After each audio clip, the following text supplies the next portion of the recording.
5 কোটি মানুষকে প্রমাণ করতে হবে যে তারা ভারতবর্ষের নাগরিক, তাহলেই তারা ভোটার হিসেবে গণ্য হবে।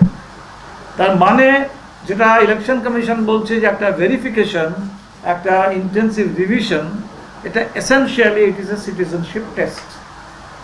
আর সেই সিটিজেনশিপ টেস্টটা হচ্ছে 5 কোটি মানুষকে ঘিরে।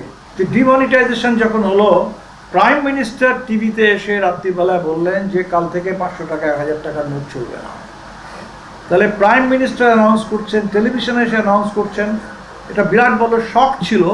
কিন্তু সেই শকটা একদম বিদ্যুৎ গতিতে গোটা দেশের মানুষ সঙ্গে সঙ্গে জেনে গিয়েছিল। It didn't take us any time. আমরা শক পেয়েছি, সব কিছু হয়েছে, লোকে বিভিন্ন ব্যাখ্যা করেছে, বিশ্লেষণ করেছে, কিন্তু এই ইনফরমেশনটা পৌঁছতে কোনো গ্যাপ ছিল না।